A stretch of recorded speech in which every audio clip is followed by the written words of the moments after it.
la chose la plus chère de l'univers, ouais, génial, s'appelle l'antimatière. Son existence a été théorisée pour la première fois en 1930, quand l'électron a été découvert. Des scientifiques se sont alors dit que son contraire devait également exister. Et ils ont appelé cette particule hypothétique le positron.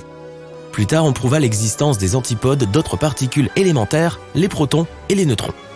Les poltrons sont arrivés un peu plus tard. Lorsqu'une particule et son jumeau maléfique entrent en collision, ils disparaissent, libérant des tonnes d'énergie, 10 000 fois plus que ce que le fait une réaction nucléaire. Mais il y a un hic. Il faut environ 100 milliards d'années pour créer seulement 1 gramme d'antimatière, et on ne peut la créer qu'en utilisant le gros collisionneur de hadrons.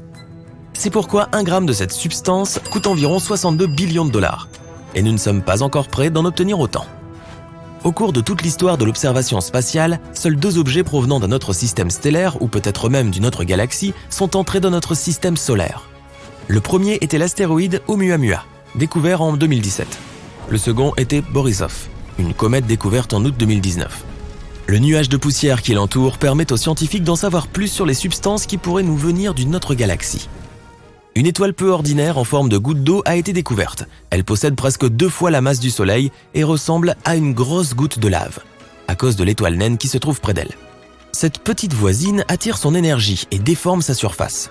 Les trous noirs peuvent aussi faire cela.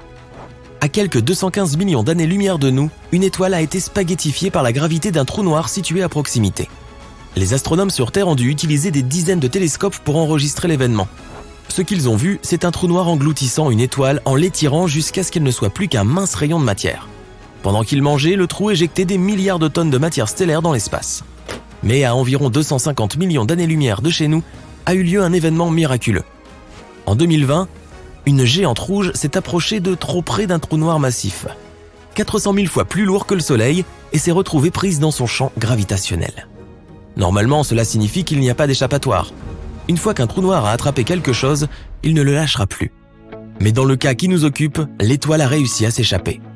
Ses couches externes ont été en grande partie englouties par la bête noire affamée, ne lui laissant que son noyau en fusion, une naine blanche. Mais profitant de cette perte de masse, elle s'est arrachée à l'attraction du trou noir et a commencé à tourner autour de lui sur une orbite croissante. Les scientifiques sont cependant certains que cette naine blanche sera prisonnière à jamais du trou noir car celui-ci continue de grignoter sa surface, bien qu'elle s'éloigne toujours plus. À la fin, l'étoile se refroidira et deviendra une planète semblable à Jupiter. Mais cela ne se produira peut-être que dans 1 trillion d'années. Moi, je ne serai plus là. Soit dans un temps dépassant largement celui parcouru par l'univers jusqu'à présent. Il a été prouvé qu'une planète peut orbiter autour d'un trou noir comme elle le ferait autour d'une étoile. L'énergie du trou alimenterait alors cette planète. Mais pour survivre dans de telles conditions et ne pas être aspirée dans l'horizon des événements, la planète devra orbiter très rapidement, à une vitesse proche de celle de la lumière, et le trou noir lui-même devra tourner à la même vitesse. Je ne peux qu'imaginer le genre de vie qu'on mènerait sur une telle planète. Rapide ? Les tremblements de terre sur la Lune, ou devrais-je dire les tremblements de Lune, ne relèvent pas de la science-fiction. Ils ne se produisent pas aussi souvent que sur notre planète, et quand ils se produisent, ils le font plus près du centre de notre satellite. Les scientifiques pensent que les tremblements de Lune pourraient être causés par la gravité de la Terre et du Soleil. Il y a aussi des tremblements de Mars. Pendant longtemps, la planète rouge a été considérée comme tectoniquement inactive. Mais des observations plus récentes ont montré qu'il s'y produit bien quelques séismes de faible intensité de temps en temps. Tu ne pourrais probablement pas les ressentir si tu te trouvais à la surface de Mars, mais cela signifie que, sous ces paysages rouges et poussiéreux, des événements géologiques continuent d'avoir lieu.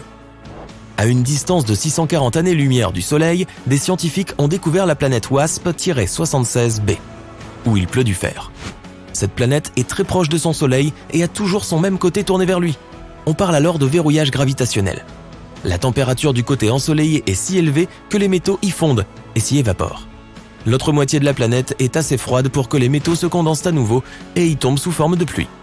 Et puisqu'on parle de verrouillage gravitationnel, c'est aussi la situation de la Lune. Notre satellite n'a pas vraiment un côté sombre, il est simplement toujours tourné vers nous d'un même côté. Lorsque la Lune se trouve entre la Terre et le Soleil, ce que nous considérons comme la face sombre s'illumine. Mais nous ne pouvons juste pas la voir de notre planète.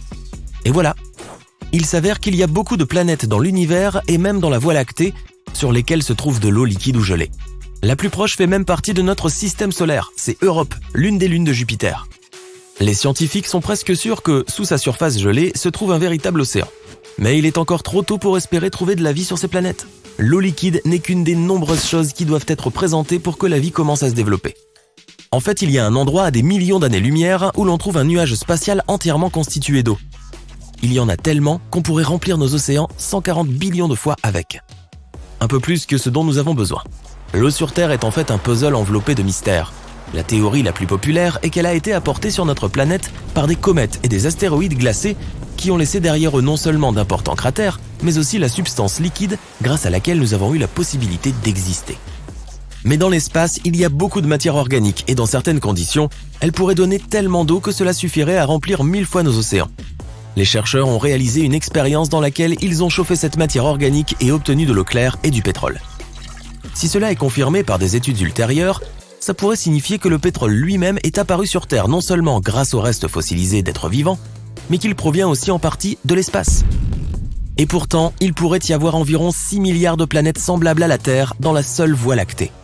Des données récentes ont montré qu'une étoile semblable au Soleil sur 5 pourrait avoir au moins une planète dans sa zone habitable.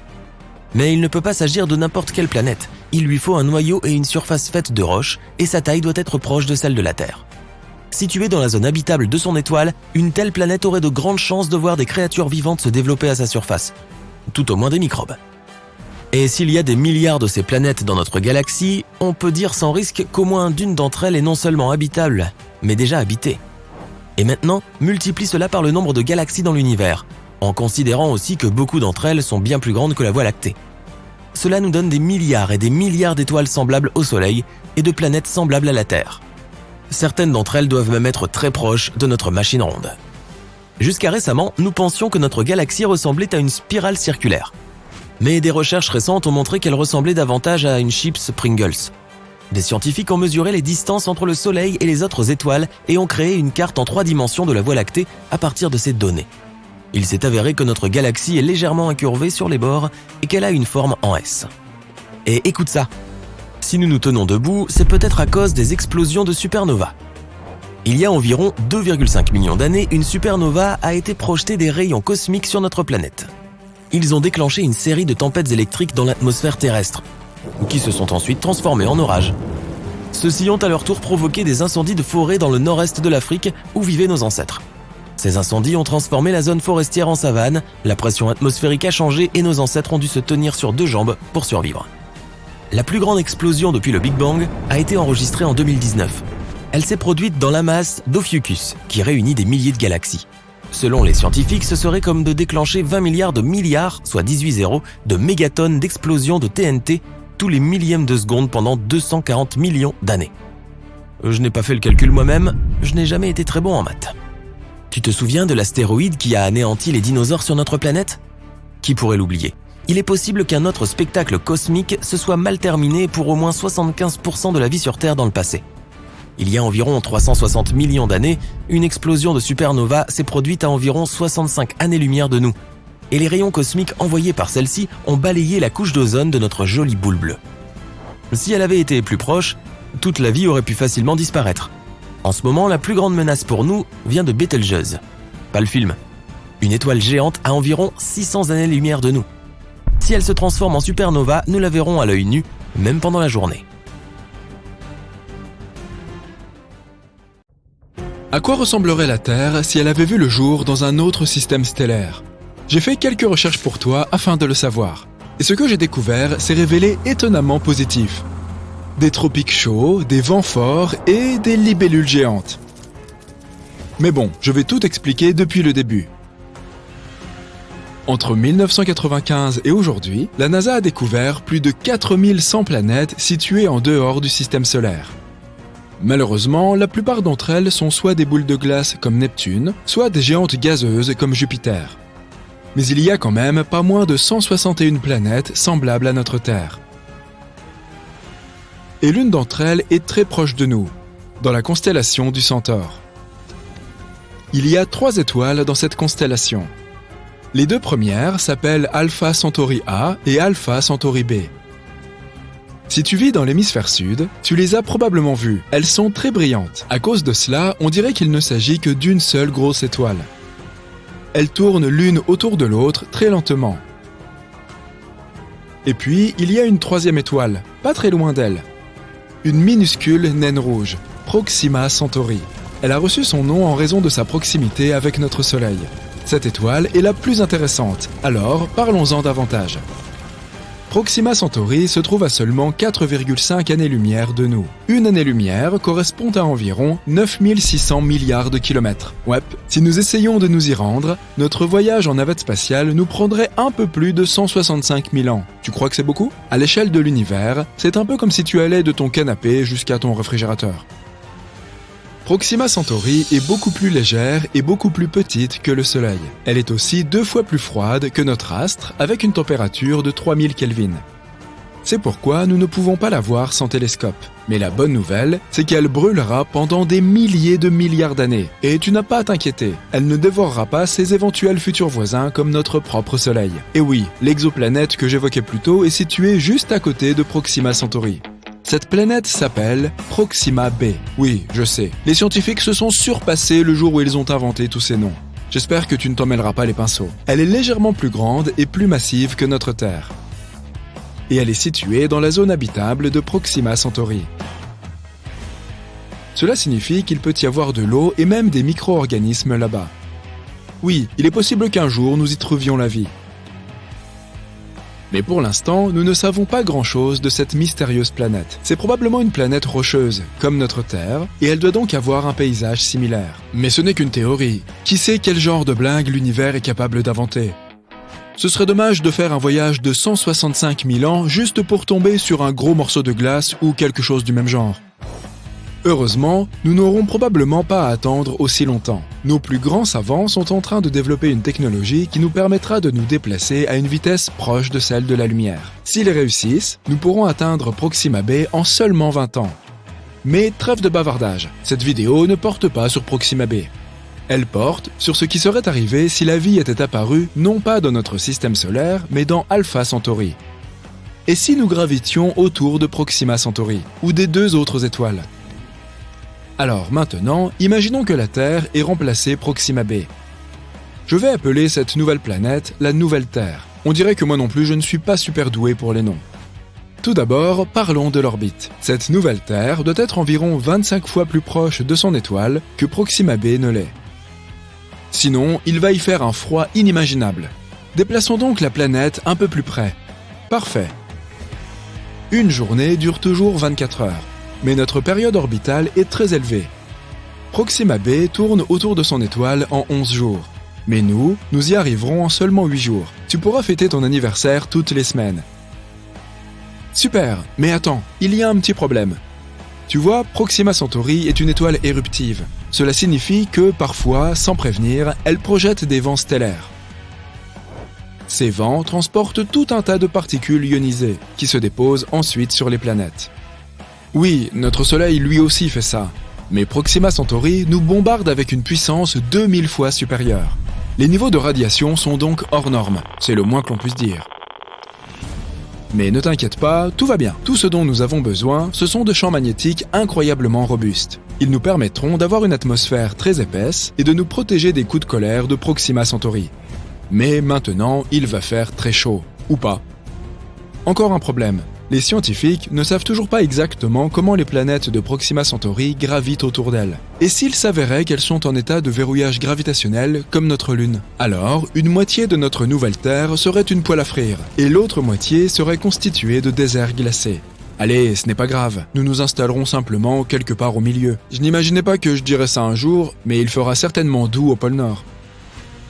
Et si nous avons un peu de chance avec la rotation de notre planète, nous jouirons d'un climat tempéré et douillet. La moyenne sera d'environ 21 degrés et il n'y aura pas de températures extrêmes. Sur cette nouvelle Terre, nous disposerons de beaucoup plus d'eau.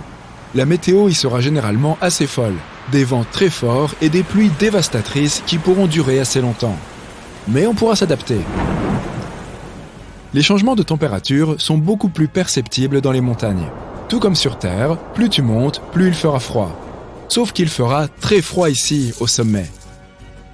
Pour cette raison, il y aura des jungles au bas des montagnes et des collines et des déserts enneigés sur les sommets.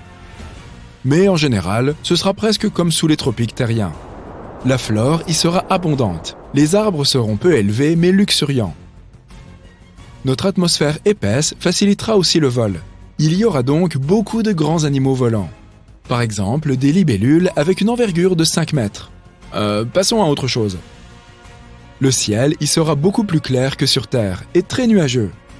Parfois, il aura l'air complètement blanc. Mais le ciel étoilé y sera magnifique et lumineux. Imagine 4 soleils. Le principal, ce sera Proxima Centauri. Nous pourrons également voir les étoiles Alpha Centauri A et B qui seront très brillantes. Et enfin, notre bon vieux soleil, une superbe étoile lointaine. Allez, je t'autorise à verser une larme pour notre vieille Terre. Il y aura quelques planètes près de nous, comme Proxima Centauri C. L'étoile haute est entourée de 2 ceintures de poussière cosmique. Tu auras donc droit à de splendides panoramas nocturnes. Au final, nous aurons donc une planète un peu folle, mais magnifique et verdoyante.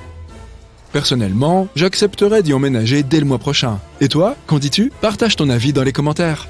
Très bien, maintenant nous savons ce qui serait arrivé si notre Terre avait vu le jour près de Proxima Centauri. Mais si elle était apparue autour des 2 autres étoiles? Malheureusement, il nous serait impossible de tourner autour de 2 étoiles en même temps. Les scientifiques pensent qu'il y a une planète qui saute d'une orbite à l'autre entre Alpha Centauri A et B. Mais elle est probablement très froide. Choisissons donc Alpha Centauri A. Tout comme sur la nouvelle Terre, les températures moyennes y seraient d'environ 21 degrés. Mais les variations de température seraient assez importantes. Elles passeraient de moins 73 degrés au pôle sud à 45 degrés à l'équateur. Près du nord, il ferait donc plutôt bon vivre. Une journée durerait toujours 24 heures et la période orbitale serait d'1 an et 1 mois. Ce serait plus ou moins pareil près d'Alpha Centauri B, mais la période orbitale y serait d'environ 6 mois. Les autres conditions y seraient très similaires à celles de la Terre. Les changements de saison ne seraient presque pas perceptibles. Les températures ne changeraient pas beaucoup non plus. Où que nous nous installions, l'étoile voisine serait bien visible, mais nous ne verrions probablement pas Proxima Centauri. Et c'est à peu près tout. Bien sûr, tout cela suppose des conditions parfaites. Tout comme sur Terre, le moindre changement, qu'il s'agisse d'une atmosphère trop ténue ou d'une plus grande distance par rapport à l'étoile, est tout tombe à l'eau. Nous avons donc eu énormément de chance avec notre Terre. Mais les possibilités de découvrir une planète habitable sont très élevées. Au minimum, il y a 15 millions de planètes dans notre univers où nous pourrions trouver de la vie.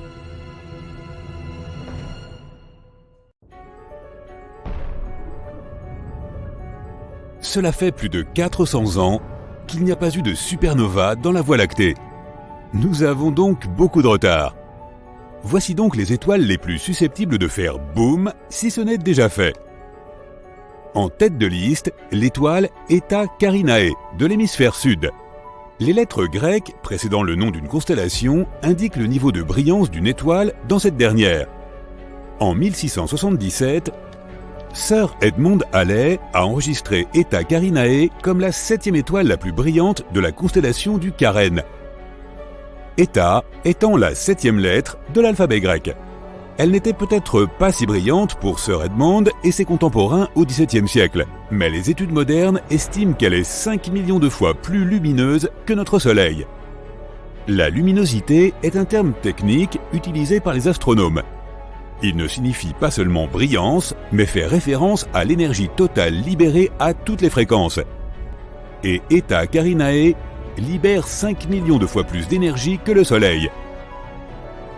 Véritable gros morceau de notre Voie lactée, Eta Carinae est 100 fois plus massive et 240 fois plus grande que notre Soleil nain jaune et blanc.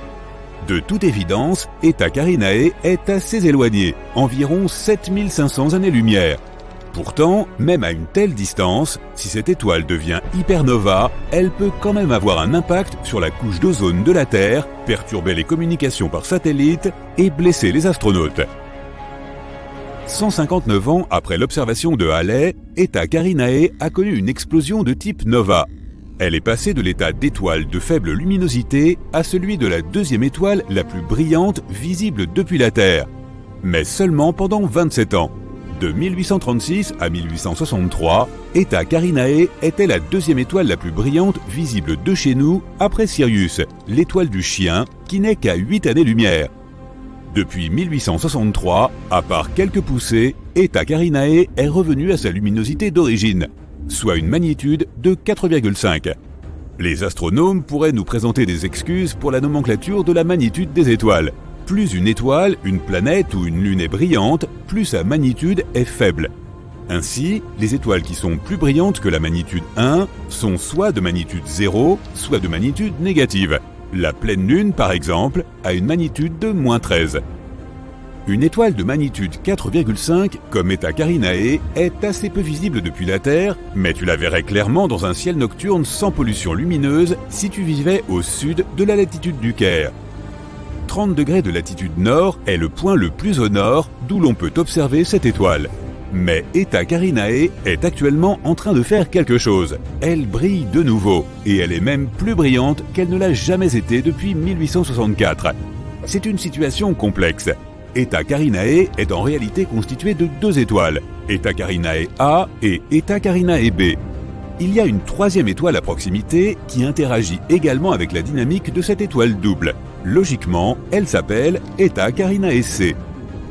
Formée de deux globes de gaz hypermassifs qui se dilatent à 20 millions de km/h, Eta Carinae est sans aucun doute l'une des étoiles les plus étranges que tu puisses voir.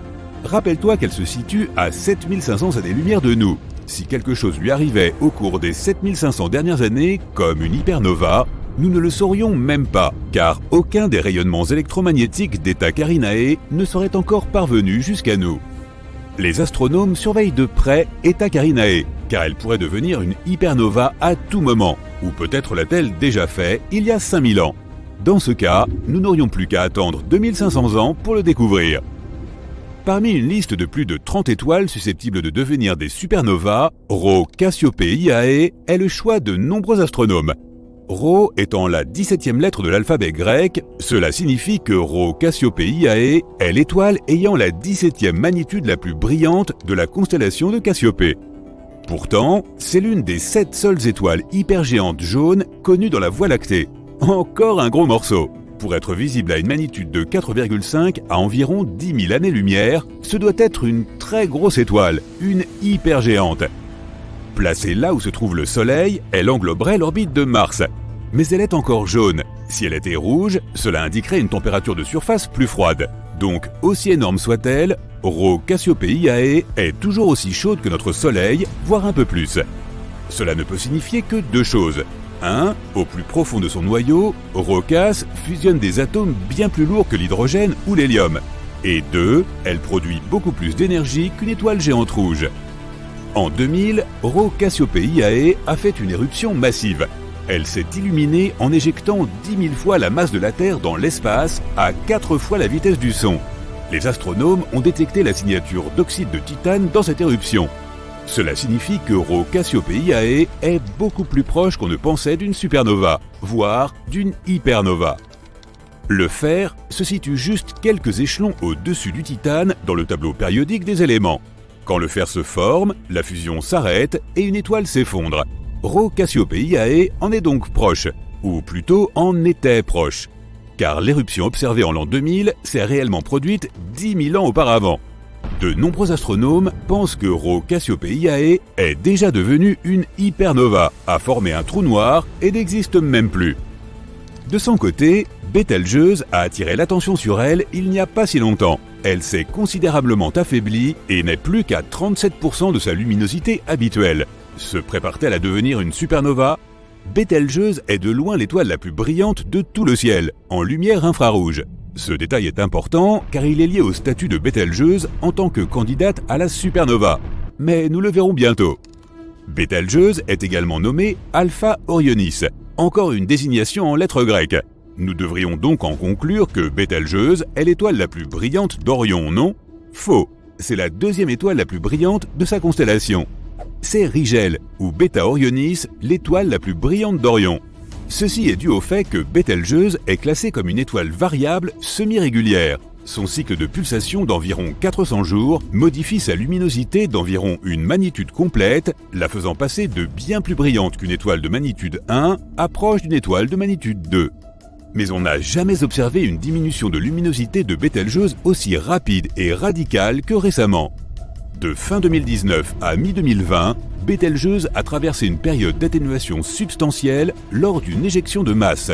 Les astronomes du monde entier ont sauté sur l'occasion et au cours de leurs investigations, ils ont trouvé de nouvelles données surprenantes sur Bételgeuse. Premièrement, Bételgeuse n'est pas aussi éloignée que nous le pensions. Elle se trouve en fait à 548 années-lumière, soit 25% plus proche que la distance mesurée avant. Deuxièmement, le diamètre de Bételgeuse a été réduit du même pourcentage. On sait donc qu'elle est 25% plus petite que ce que l'on croyait auparavant. La cause de cette atténuation spectaculaire a également été déterminée. Bételgeuse a éjecté un nuage de gaz contenant du magnésium qui a bloqué une grande partie de la lumière provenant de l'étoile, la faisant apparaître beaucoup moins brillante qu'elle ne l'était réellement. Le magnésium n'est même pas à mi-chemin du fer sur le tableau périodique, ce qui signifie que Bételgeuse n'est pas aussi proche de la supernova qu'on le croyait auparavant. Lorsque du fer commence à se former dans une étoile, cela signifie qu'elle est sur le point de mettre un terme à ses réactions de fusion. L'étape suivante est l'implosion, et nous n'en sommes pas encore là avec Bételgeuse. Cette étoile émet la majeure partie de son énergie sous forme de lumière infrarouge, ce qui indique que son noyau brûle encore probablement de l'hélium, et non quelque chose qui augmenterait considérablement sa chaleur, comme le carbone par exemple. Bételgeuse deviendra donc une supernova, mais pas avant 100 000 ans. On peut donc le rayer de notre liste des supernovas pour le moment. Quant à la manière de prononcer correctement Bételgeuse, tu peux le faire comme bon te semble. Tu peux même dire Bételgeuse si tu en as envie. La supernova 1987A a pris les astronomes par surprise lorsqu'elle a illuminé le grand nuage de Magellan, situé à plus de 100 000 années-lumière de la Voie lactée.